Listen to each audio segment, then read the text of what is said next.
Hey guys, I want to welcome all of you that are watching online right now.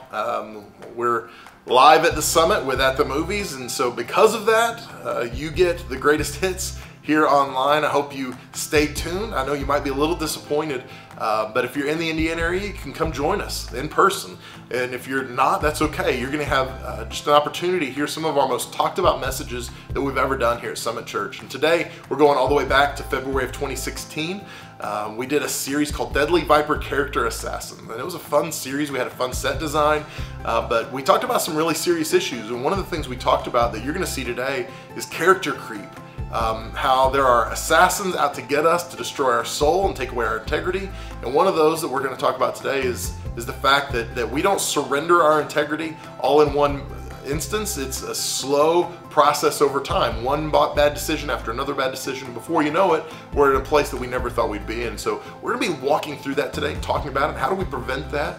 And if you've already gone through that process, how can God restore you? And so that's what we'll be looking at today in the message. And I just want to encourage you, lean in, take notes, and stay tuned to what God's got for you as we talk about character creep.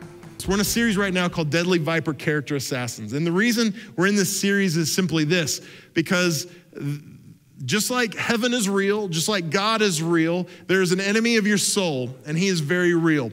And he is not benign. He's not sitting back, hoping things, go his way. He is actively involved, trying to wreck our lives. And one of the best ways or most effective ways for him to do that is to destroy our character. And so we have to understand that the enemy of our soul is trying to destroy your character, and he's sending his minions out to get you. He's trying to destroy your family, your reputation. He's trying to take away your job, your career, everything you hold valuable. He's trying to strip that away from you. And so last week we talked a little bit about amped emotions and how that will do that, and how if we live according to our emotions, it ultimately will lead to destruction. We're going to have problems in our lives. And this week I want to talk to you about the character assassin of character creep. Now, have you ever seen on television, you've seen somebody maybe famous, and you've seen them hit rock bottom, and you thought, how in the world did they get there, right? It was maybe a millionaire, a multimillionaire, maybe a famous athlete, maybe a politician, and some scandal has embroiled them, and now here they are, and you think, how did they get to that point? This person had it all. They had it made. Why would they do that?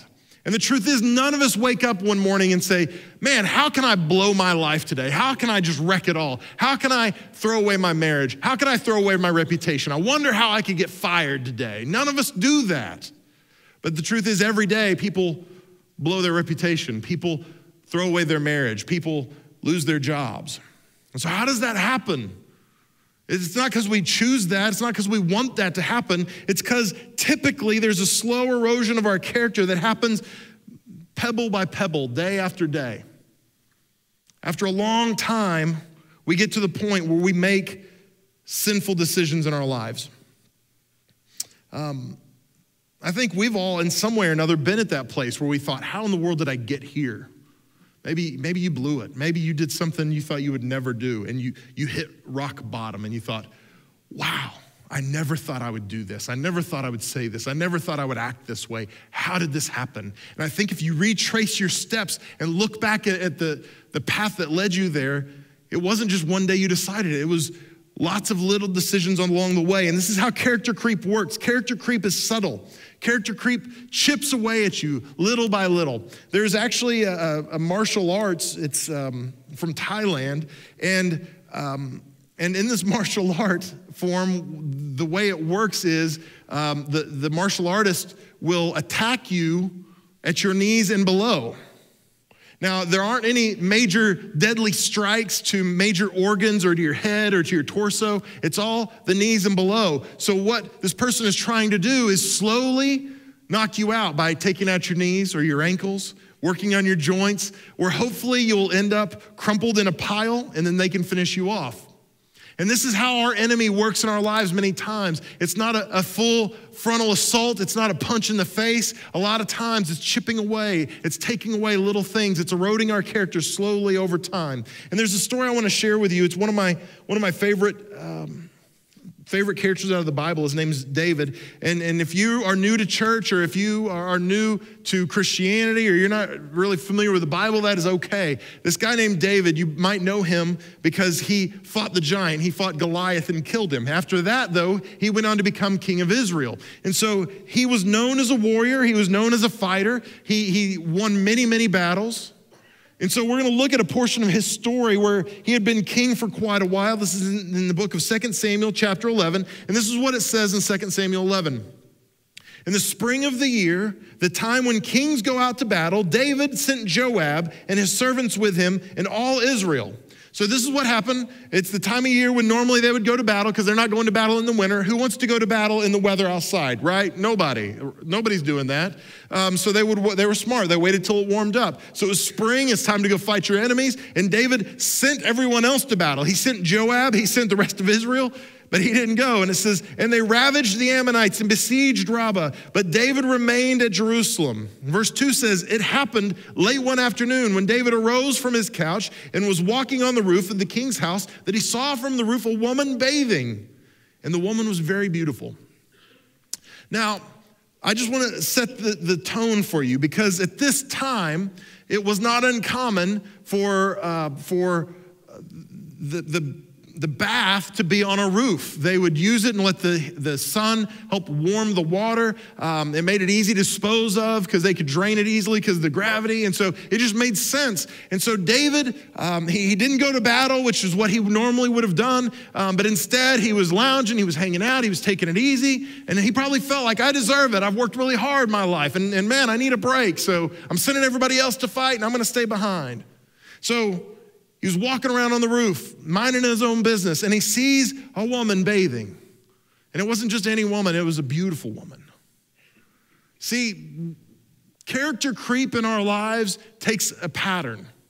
And I'm going to walk the pattern with you tonight. If you're taking notes, you can write this down. But the first thing David did, and the first thing we do in our lives, is that David was somewhere he shouldn't have been. Now, David wasn't sinful. Was it sinful for him not to go to battle? No, it wasn't. But that's where he should have been. That's who he was. He was a warrior. He was a fighter. He should have been at the battle, but he wasn't. Was it sinful to go to the roof? No, it wasn't sinful to go to the roof. He was on the roof of his house, right? Was it sinful to look around? No. And I would even say, and I want to take this with a grain of salt, when he accidentally saw Bathsheba bathing, I don't even think that was sinful. It was a mistake. But it crossed the line to become sinful in just a moment.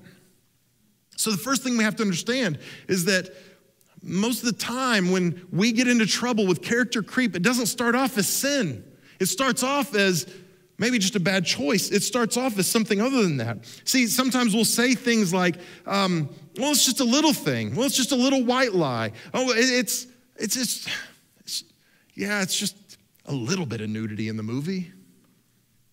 I'm not cheating on my wife. I'm just going to coffee with this woman from the office. Is there anything sinful about that? No, it's not a sin to have coffee with someone who's not your spouse. But is it wise? Probably not. So what happens is we start with these little decisions. We start with these little things. We start with a search on Facebook for an old boyfriend or girlfriend from high school. Is that sinful? No. But is it smart? No, it's not wise. And this is where David was. He was somewhere he shouldn't have been. I've told you before the teenage boy story. I don't know how I messed up with my girlfriend. We were parked at the park at 1:30 in the morning in the dark and no one was around. I can't understand how I messed up. Well, I understand how you messed up. You were somewhere you shouldn't have been. That wouldn't have happened if you were sitting on her dad's couch at 9 p.m., right? So we go someplace we shouldn't be. We go there emotionally, we go there mentally, we go there physically, and then we don't understand how we mess up. And we have to understand that it's not always sinful. That very first step, a lot of times it's not sin. It's just not wise. So David was somewhere he shouldn't have been. And that's what we do as well. In 2 Samuel 11:3, it says, and David sent and inquired about the woman. And one said, is not this Bathsheba, the daughter of Eliam, the wife of Uriah the Hittite? And I can imagine the man saying this to David and not wanting to offend him and go, listen, king, Why are you even asking about her? She's somebody's daughter. She's somebody's wife. Walk away from this, right? Because he didn't have the place to say this to David. David was the king. He had all authority. And so I can imagine this. I'm reading into it a little bit, but he's saying who she is. This is Bathsheba, the daughter of Eliam, the wife of Uriah, right? Like, hello, this is really important. I know this is going to shock you, but there are times that I've been hit on by women. There's been once or twice I've been hit on by men. We won't talk about that, but at least somebody thinks I'm attractive, so I'm not gonna complain. But one of the times that I feel weird around a woman, that I just get a weird vibe, that I'm like, oops, something's not right here, I will always make sure I mention my wife. Oh my gosh, my wife is fantastic. My wife is great. And I will talk about my wife because I want to make it very clear, like, hey, this is a warning sign, like, hey, okay, back off. This one's taken, right? And again, I don't have to do this very often. But what are we doing? We're trying to help set some standards and go, no, wait a second. We can't even go there. Don't even think that way, right? Because this is what David did. David, he saw her. He was someplace he shouldn't have been. He saw her, and I don't think that was sinful. But then he takes that next step that I think it becomes sinful, and he inquires about her. He begins to entertain an unwholesome thought. So the second thing we do is a lot of times we go someplace we shouldn't be. But then the second thing David did is he entertained an unwholesome. Let me back up. He entertained an unwholesome thought. And let me say it like this: he ignored warning signs. There was this man saying, "Wait a second, this is somebody's daughter and wife." And David's like, "Now we're good. Bring her to me."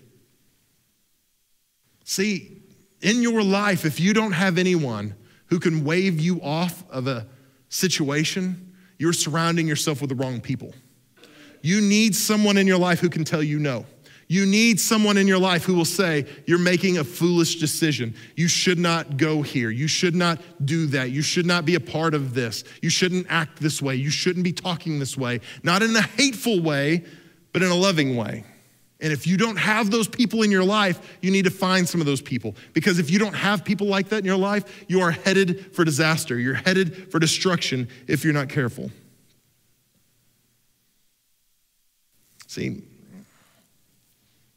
he began to think about the situation. He began to think about, man, she was really beautiful. And I'm sure he could justify it. And he could say, well, I mean, we're not going to do anything. I wouldn't do anything. I just want to talk to her. Is it sinful for me to talk to this woman? I just want to talk to her, right? And he justified it. I'm just being neighborly. I'm being her friend. And we can justify anything we want. We can justify all of our behaviors, all of our actions if we want to badly enough. And I think David did that. And this is how character creep works. It slowly erodes. Because if you asked anyone, if you would have asked David before, hey, David, you see a naked woman, should you invite her over to your house, yes or no? He probably would have gone, no. Because when you say it out loud, it just sounds worse, doesn't it? So this is a test that you can perform. You can ask somebody. You can go, hey, best friend, I was thinking about finding an old girlfriend from high school on Facebook. What do you think? And the answer is probably going to be no, right? Hopefully. Because when you say it out loud, when you understand that you're entertaining unwholesome thoughts, when you understand that you're ignoring warning signs, it should be a red flag for us. That's the second step. We go on to see in 2 Corinthians chapter 10, verse 5, it says this. It says, we destroy arguments and every lofty opinion raised against the knowledge of God, and we take, listen to this part, and take every thought captive to obey Christ. So when unwholesome thoughts come our way, when we begin to entertain things and justify things, that's when we have the power to take captive every thought. We have the power to go, you know what, this is not Christ-like. This is not the heart of Christ for me to think this way. And it's not even about temptation, but maybe you've been wronged and you want to lash out. That's where we take captive every thought and we go, you know what? I shouldn't respond this way. In fact, in context, if you look at this passage, Paul was responding to criticism that he was receiving about the way he preached and about the way he led. And so he just said, hey, you know what? We can criticize and we can fight back, but we don't do that. We take captive every thought. We take hold of it. We don't let our thoughts control us. Just like Todd talked about last week, we don't let our emotions control us. So we don't let our thoughts drive us that way, but we take them captive so that the thoughts of Christ can come in. 2 Samuel 11 verse 4 says this, so David sent messengers and took her, and she came to him. So he sent for her and said, bring her to me, and she came to him, and he lay with her. It goes on to say, then she returned to her house. The woman conceived, and she sent and told David, I am pregnant. This is that uh-oh moment, right? And the Bible just paints it in such a romantic way. You know, when you hear people talk, they go, well, it wasn't wrong, it was an affair. The Bible makes it really plain. He lay with her and he sent her home. That's pretty romantic, right?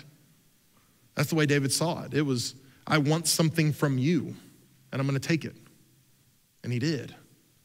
So let's not paint a picture as if this was, you know, some romantic moment and the breeze was blowing and the candles, and no, this was wrong. It was sinful.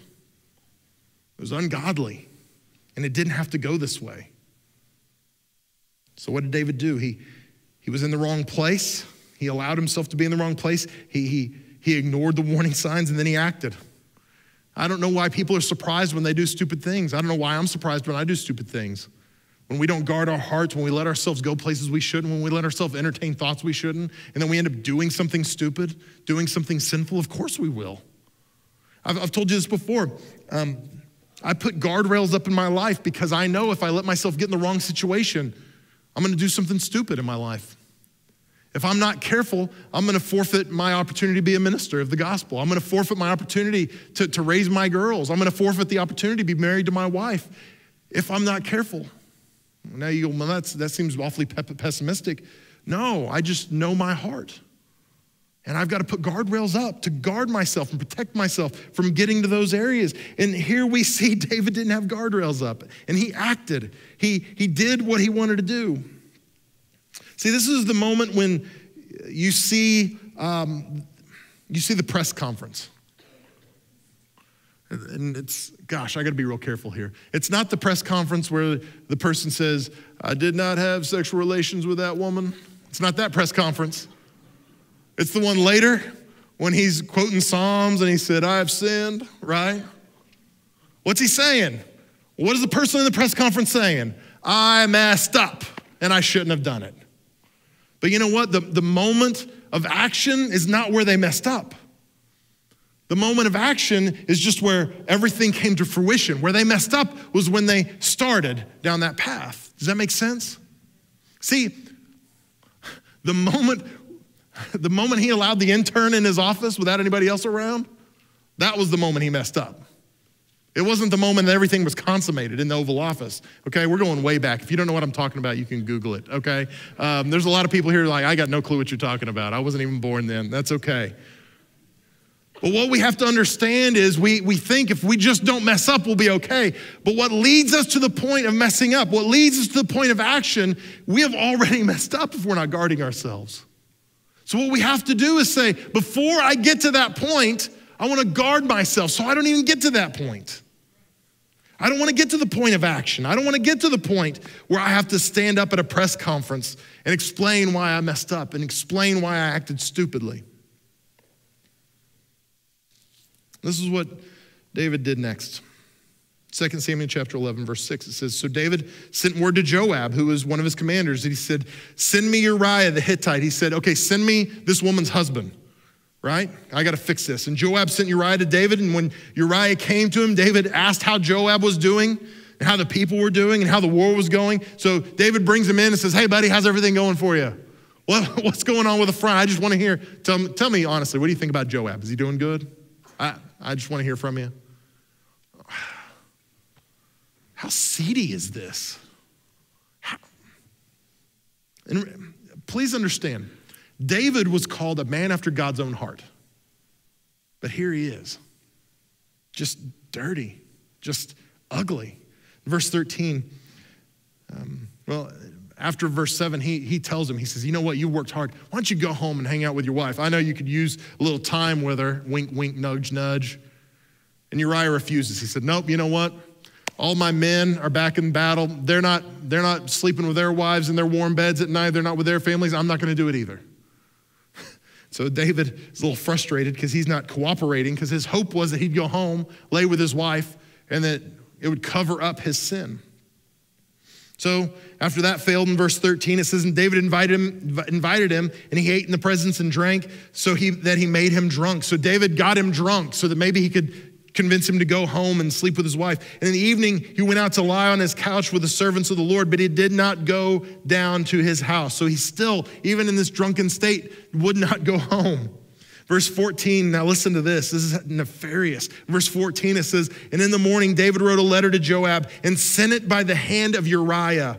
In the letter, he wrote, set Uriah in the forefront of the hardest fighting and then draw back from him that he may be struck down and die. So David wrote a letter to his commander and said, hey, send this man to the front where the fighting is the worst, and then withdraw from him so that he's left alone and to ensure that he is killed in battle.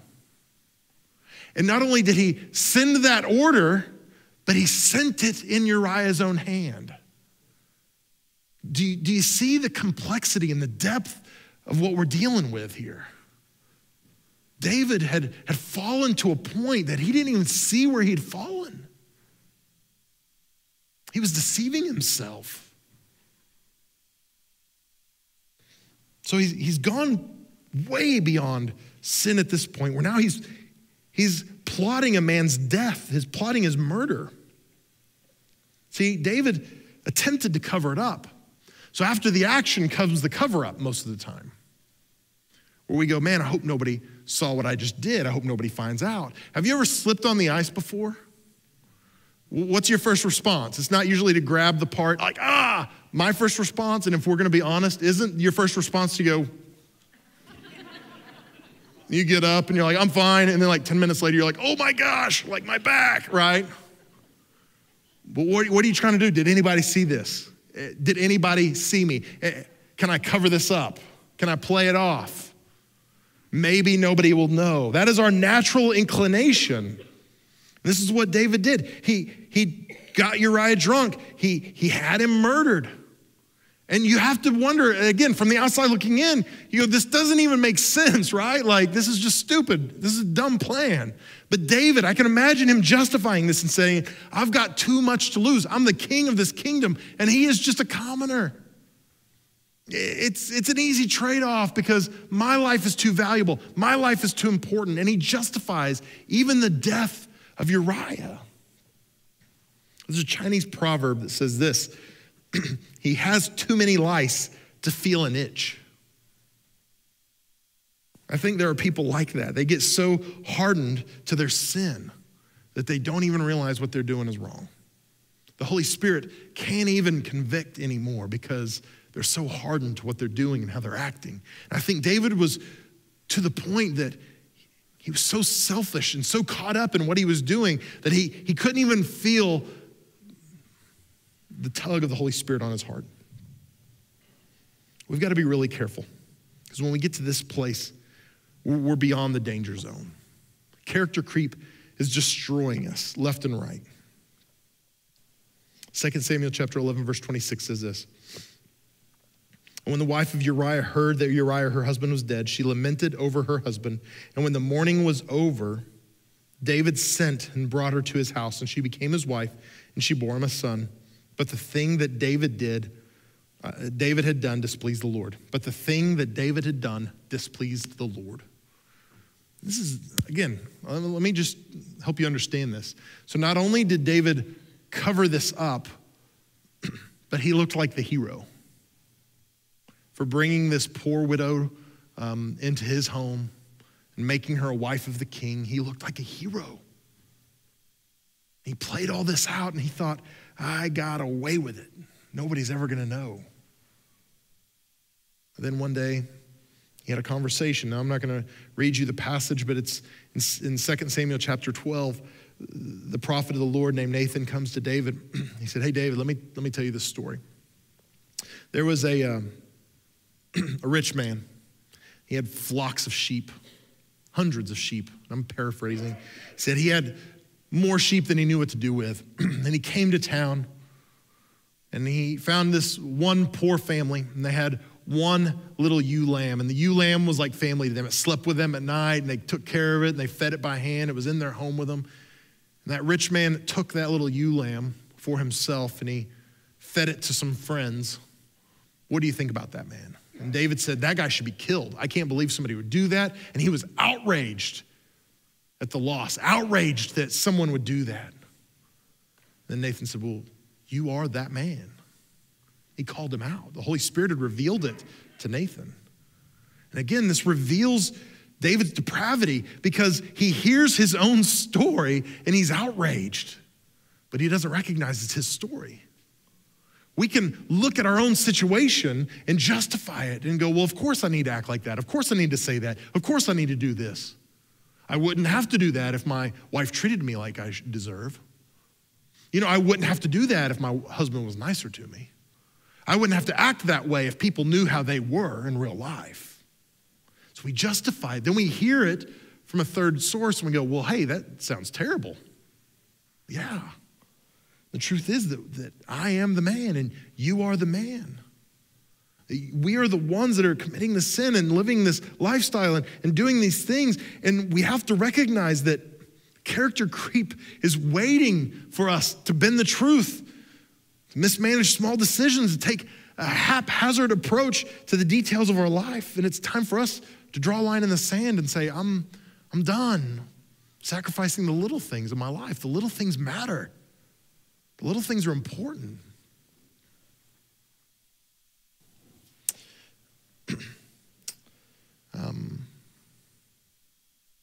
I really hate the movie Titanic a lot. But it's a fascinating story, not the movie. Spoiler alert, the boat goes down. And the old lady still has the necklace. I'm just telling you. If she really loved Leonardo DiCaprio, she would have gotten off the door and let him get on the door, but she didn't. She let him die, okay? Not cool. I don't like the movie, but the story is really interesting because, in April, I think it was in 1919, the Titanic set sail. It was supposed to be unsinkable. It was a marvel of modern science. They were gonna make the trek from Europe to New York in record time, and they were doing it with all these celebrities and all these people from aristocracy on board, and they were gonna make headlines. But what they didn't realize is that they were heading into an ice field. And most people think it was the ice field. It was it was that one iceberg that sunk the Titanic, but that wasn't the case. In fact, in 1998, some news stories started coming out that perhaps it wasn't the hull damage, the tear in the hull that caused the problem. What they realized was when they excavated the wreckage from the bottom of the ocean, they pulled up some rivets that they had tested, and they realized that some of the rivets were faulty. And so they theorized that maybe there was a problem with the rivets. So about 10 years later, they came back in 2008, and they did a more extensive study. And you know what they found? They found that 3 million rivets, tiny rivets found in the Titanic, were faulty. The manufacturer was under pressure to get the boat done quickly. They didn't have enough materials. They didn't have enough people to do the work, and so they cut corners. They decided to use a substandard type of metal that had more flaws in it. So they didn't use the best standard they could. They cut some corners. And because of that, when the boat hit that iceberg, the pressure from the iceberg caused thousands of rivets to buckle. So it wasn't that there was a huge gash in the side of the ship as much as it was that all these rivets came undone because they were faulty. See, it's easy for us to think, I'm gonna manage the big stuff in my life. I'm gonna take care of the big things. But what we have to understand is that the little things matter. The little things count. The rivets of your life is what determines what you will do when the pressure comes. The rivets of your life is what will determine if there will be a whole failure or not in your life. Over 1,500 people died because 3 million rivets were faulty. See, in your life, you have to decide, are the rivets of my life in place to protect my family, to protect my reputation, to protect my witness as a Christian, to protect my job, to protect my legacy that I'm gonna leave someday? Because how many of you know when you fail, a lot of times that's your lasting legacy. A lot of times that's all people will remember about you. But it doesn't have to be that way. If we will safeguard ourselves, if we protect ourselves, if we'll guard our hearts, God can protect us from character creep happening in our lives. God can guard you. God can help you set some standards and put some things in place. So this is what I would say to you today. Take a look at your personal, business, and spiritual life and reevaluate yourself tonight. And ask yourself, what are the small areas of my life that maybe I let slide? What are the little things in my life that I don't think really matter that much, but maybe I need to take another look at them? What are the things that I think, well, it's not sinful, but maybe now I need to look at and go, okay, but I need to adjust this. I need to shift this, whatever it might be. And maybe you take another step and ask someone else you trust to take a look at those as well. Maybe you ask your spouse, maybe you ask somebody spiritually that you trust to look at some of the areas of your life and give you some feedback. This is what I would tell you. Never do anything today that you'd be uncomfortable reading about in the papers or seeing on the news tomorrow. How would we live our lives differently today if we knew that our lives were going to be broadcast at 10 p.m. tomorrow night on the local television? We would probably live a little differently. And this is my challenge to you. Live your life that way. Live your life with that kind of scrutiny so that you don't have to be the one making excuses or giving a press conference. Now, this is what I would tell you. Maybe you're here and you've already blown it. Maybe you're here and you have done crazy things. Maybe you're here and you recognize that you're like David and you go, man, I've messed up already. What can I do? How can I recover from this? And this is the beautiful thing about the God we serve. The God we serve is a God of second chances and third chances and fourth chances. He is a God that will forgive and forgive and forgive. No matter how often you blow it, no matter how far you run, no matter how stupid you've acted, God will forgive you. I'm thankful that in Romans it says, God shows his love for us in this, that while we were yet sinners, Christ died for us. See, Christ died for us when we blew it, when we were at our worst, when we were unlovable, he loved us. When we hit rock bottom, Jesus said, I still love them. He said, I still love you. You're still worth it. So if you're here and you've blown it, and you've blown it big time, guess what? God still loves you like crazy. He's still in hot pursuit of your soul. He still wants to be in a relationship with you. So no matter what you've done or how far you've run, God is here to meet with you. God is here to bring you home. Let's pray.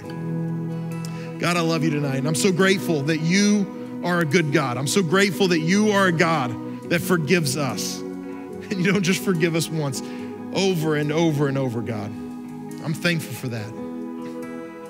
God, I pray right now that you would convict our hearts, that you would draw us in. Lord, let us feel your presence in this place, Lord, and let us experience you. And as we do, God, let our hearts be changed and conformed into your image. So God, have your way with us over these next couple of minutes. And with your head bowed and your eyes closed, if you're here tonight and you say, Mel, I'm that person. I've messed up and I need God's forgiveness. I need to make Jesus Lord of my life. I want to be in a relationship with him. I want a new start. I want to experience the love of God. And I'm tired. I'm tired of living my life like I have. And I want God to be Lord of my life. I'm going to live my life for him, not for myself anymore. If that's you, I'm not going to make you come forward. I don't want to embarrass you. I just want to pray with you right where you're at. So if you're here tonight and you say, they'll pray for me. I've blown it and I want to make Jesus Lord of my life. Would you just put your hand up real high where I can see it? Nobody's looking around except me. Thank you. Over here on my right. Thank you. Another hand on my far right. You can put your hand down. Awesome. Thank you. Who else would join these? Thank you, ma'am. You can put your hand down on my left. Thank you. A couple more hands on my left. Down here in the center section, 2 hands. You can put your hands down. Fantastic. Anyone else says, that's me, pray for me. Thank you. That's awesome. Praise the Lord. All right, this is what I want to do. I want to say a really simple prayer, and I want everybody in this place, whether you raised your hand or not, just to repeat this prayer after me. So everyone repeat this prayer. Dear Jesus, thank you for loving me when I was at my worst. Thank you for dying on the cross and paying the price for my sin. I am yours. I'm never going back to my old ways or my old habits or my old life. I commit to follow you for the rest of my life. Thank you for forgiving me and for loving me. I confess you as Lord, and I will do my best to glorify you with everything I am. In Jesus' name, amen. Thank you so much for tuning in today and worshiping with us. I pray that this message was valuable for you and helpful. Maybe God spoke to you today and you felt maybe the Holy Spirit drawing you. If you've never surrendered your life to Christ, or maybe you want to rededicate your life to Christ, I would encourage you. You can simply text the word salvation to the number 555-888. And what we'll do is we'll reach out to you. We're going to help you grow in your faith. We're going to help you become a godly person that you dream to be. We're going to help you become the mature person of faith that God is dreaming of you to become. And we want to do that. Whether you're here in Indiana or around the world, we're going to help you get connected to a life-giving church that'll help you grow in your faith. If you feel like this message was beneficial for you at all, I would love for you to take a few minutes and just simply share it. You can share it by email, or if you want to share it with your social media network, feel free to jump on Facebook, Twitter, and Instagram. Let them know that this message was helpful. Share it there as well, and let your friends know about it. So again, I just want to say thank you for taking time out of your day to worship with us and allow us to be part of what God's doing in your life. I pray that it was helpful and beneficial for you, and I look forward to seeing you here at Summit Church soon. God bless you. We'll see you soon.